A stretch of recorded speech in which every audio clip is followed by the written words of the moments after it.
Здравствуйте, мои дорогие, с вами Дина. Я рада приветствовать вас на канале Коллекция рецептов. Сахарная глазурь – это традиционное украшение тортов, десертов и сладкой выпечки, особенно пасхальной. Существует много вариантов ее приготовления. Классический и самый популярный рецепт белковой глазури готовится очень просто и быстро и красиво смотрится на пасхальных куличах. Но у нее есть один недостаток. После высыхания глазурь становится очень хрупкой, плохо держится на куличах и осыпается, когда мы их нарезаем. Сегодня хочу показать вам рецепт необычной сахарной глазури без яичных белков на желатине, которая не липнет к рукам, не крошится и не ломается. При этом остается мягкой, белоснежной, однородной и глянцевой. Приступаем к приготовлению. Чайную ложку желатина заливаем 2 столовыми ложками холодной кипяченой воды. Хорошо перемешиваем и оставляем на некоторое время, чтобы желатин набух.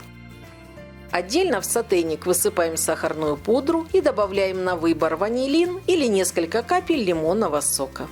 Туда же добавляем 2 столовые ложки воды, хорошо перемешиваем, чтобы не оставалось комочков пудры, и устанавливаем ковш на плиту на средний огонь. При постоянном помешивании доводим смесь до кипения. Как только сироп закипит, снимаем его с плиты и добавляем хорошо набухший желатин. Тщательно размешиваем, пока желатин полностью растворится. И пока сахарно-желатиновая масса не остыла, взбиваем ее миксером на высоких оборотах в крепкую белоснежную пену. Как только вы почувствуете, что масса начинает густеть, глазурь готова. По времени это займет не более 5 минут. Вот такая густая, белоснежная, глянцевая глазурь должна получиться. А если вы хотите приготовить разноцветную глазурь, то на данном этапе добавьте в нее пищевые красители.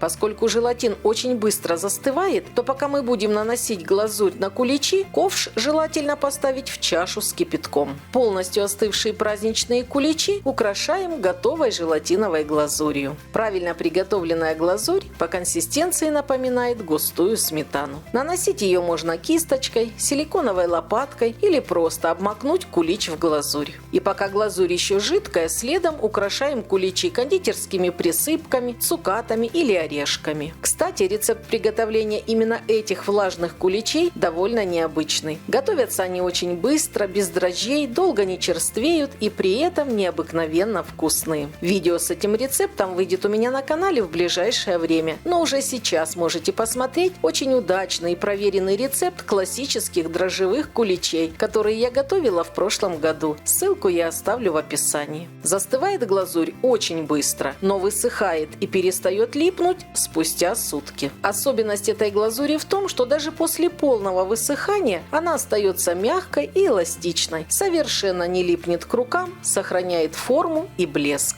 Данного количества глазури мне хватило на 4 средних и 5 маленьких куличей, и еще немного осталось, при том, что я наносила глазурь толстым слоем. Спустя сутки предлагаю посмотреть, что у нас получилось. Глазурь хорошо высохла, при этом осталась мягкой, как зефир, и совершенно не липкой. А сейчас я разрежу куличи и покажу, как глазурь будет на них держаться. Глазурь отлично держится на самом куличе, не тянется за ножом, не крошится и не осыпается, как обычная белковая. Глазурь вкусная и больше напоминает зефир. Отлично подходит не только для куличей, но и для булочек, кексов и другой сладкой выпечки. Рекомендую приготовить и попробовать. Если вам понравилась эта глазурь, ставьте лайк, делитесь видео с друзьями и пишите свои комментарии. Подписывайтесь на мой YouTube канал Коллекция рецептов и нажмите на колокольчик, чтобы получать оповещения о выходе новых видео. У меня на канале есть плейлист «Пасха», где вы найдете и другие пасхальные рецепты. Все ссылки на экране и в описании. С вами была Дина. До новых встреч, до новых вкусных рецептов.